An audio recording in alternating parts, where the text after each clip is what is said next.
महालक्ष्मी नमस्तोभ्यं नमस्तोभ्यं सुरेश्वरी हरिप्रिये नमस्तोभ्यं नमस्तोभ्यं दयानिधे। आप सभी को महालक्ष्मी व्रत की ढेर सारी शुभकामनाएं। सभी पर माँ लक्ष्मी की कृपा सदैव बनी रहे। आज की वीडियो में आप सुनेंगे महालक्ष्मी व्रत की संपूर्ण व्रत कथा। महालक्ष्मी व्रत हर साल भाद्रपद मास के शुक्ल पक्ष की अष्टमी तिथि से शुरू होकर आश्विन मास के कृष्ण पक्ष की अष्टमी तिथि तक किया जाता है। यह व्रत 16 दिनों तक रखा जाता है। जो भी भक्त यह व्रत यदि 16 दिनों तक नहीं रखते हैं तो आप इस व्रत को शुरू के 3 दिन या फिर अंतिम के 3 दिन रख सकते हैं। शास्त्रों की माने तो यह बहुत ही महत्वपूर्ण व्रत है। इस व्रत को रखने से माँ लक्ष्मी भक्तों की सभी मनोकामनाओं को पूरा करती हैं और जीवन में हर प्रकार की समस्याओं का अंत होता है। यह व्रत धन और समृद्धि की देवी महालक्ष्मी की प्रसन्नता और आशीर्वाद के लिए किया जाता है। तो जो भी भक्त इस व्रत को करते हैं उनके घर में आर्थिक संकटों का उन्हें सामना नहीं करना पड़ता है। उनके घर में सुख समृद्धि का वास बना रहता है।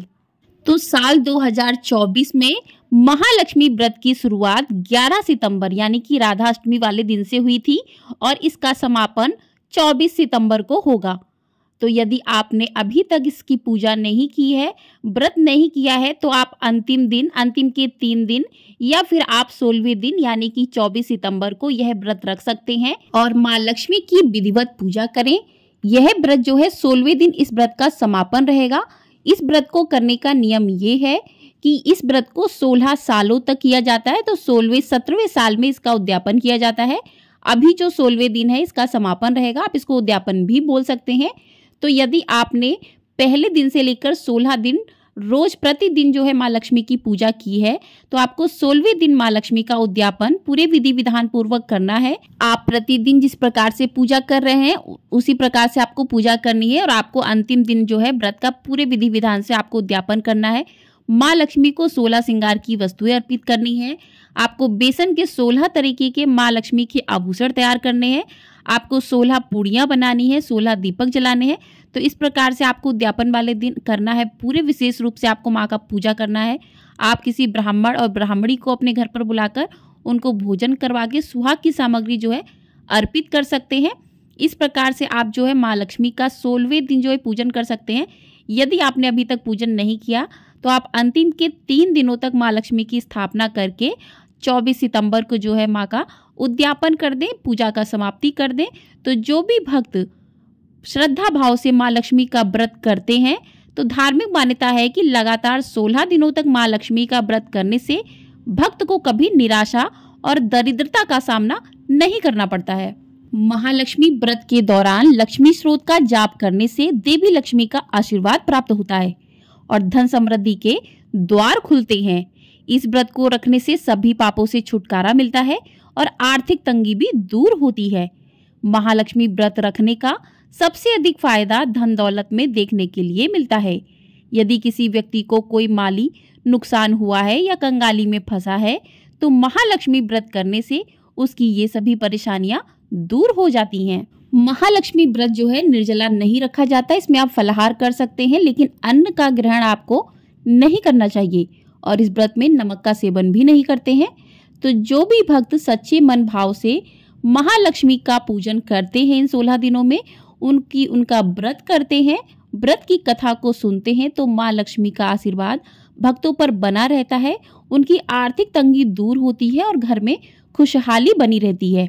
तो माँ लक्ष्मी के पूजन के लिए आपको एक चौकी पर लाल रंग का वस्त्र बिछाना है। उस पर आपको महालक्ष्मी के गज स्वरूप की स्थापना करनी है जिसमें हाथी बने हो। अगर नहीं है तो आप एक हाथी मिट्टी का, चांदी का, सोने का अलग से भी बनवा कर रख सकते हैं पाटे पर। उसके बाद अष्टदल कमल बनाना है। उस पर आपको तांबे का लोटा, उसके कंठ पर मौली बांधनी है। उसके अंदर सुपारी, लौंग, इलायची, सिक्का इत्यादि डालकर उस पर आपको नारियल स्थापित करना है। नारियल को आपको किसी लाल कपड़े में लपेटकर नारियल का मुख पूजा करने वाले की तरफ रखना है। तो इस प्रकार से नारियल की स्थापना करें। भगवान गणेश की स्थापना करें। सर्वप्रथम पूजनीय भगवान गणेश की स्थापना करें। उसके बाद माँ लक्ष्मी का, भगवान गणेश का विधिवत पूजन करें। इस व्रत में 16 गांठों वाले धागे का विशेष महत्व होता है। यदि आपने शुरू से स्थापना की है तो आप प्रतिदिन एक एक करके गांठ लगाएं। यदि आप अंतिम दिन जो है पूजा कर रहे हैं तो एक कच्चा सूत ले लें, उसको हल्दी से आप रंग लें, या फिर आप पीले रंग का कलावा ले लें, उससे आप उसमें 16 धागों का कलावा हो, उसमें आप 16 गांठें लगा लें दूर दूर। उसके बाद आपको पूजा करने के बाद इस धागे को जो है अपने गले में या हाथ पर आपको बांधना चाहिए।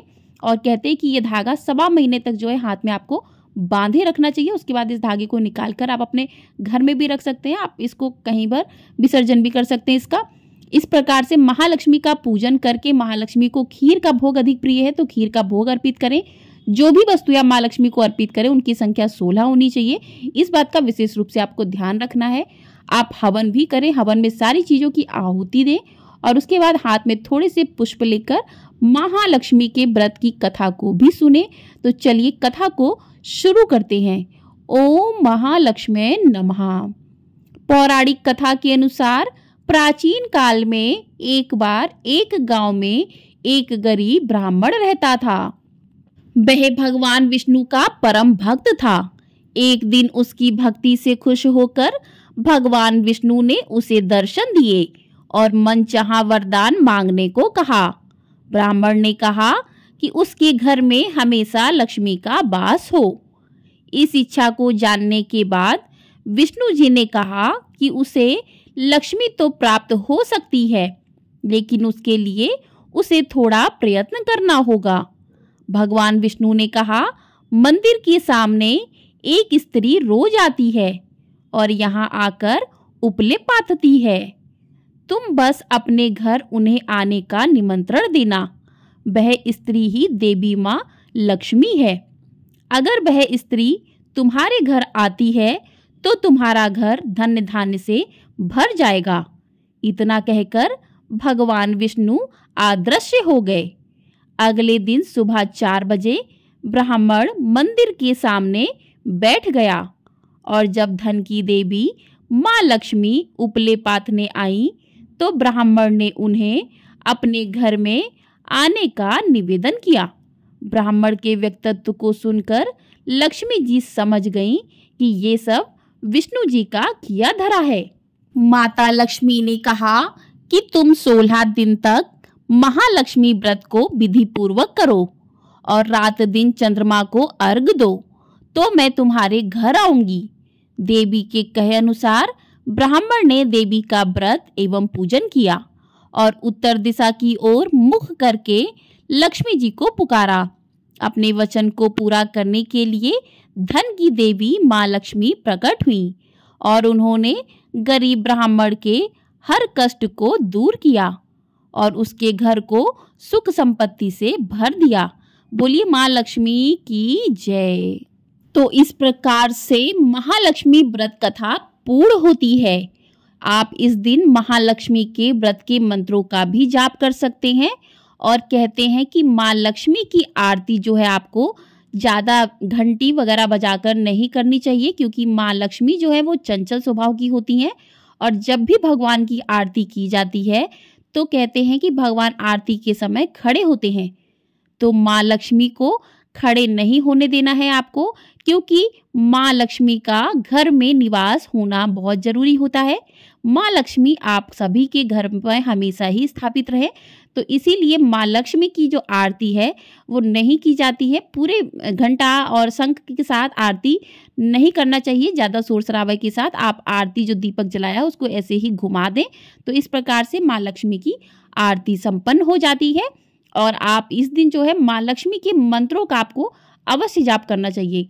कहते हैं कि इस दिन माँ लक्ष्मी के मंत्रों का जाप करने से माँ लक्ष्मी की कृपा जो है वो अपने भक्तों पर बनी रहती है।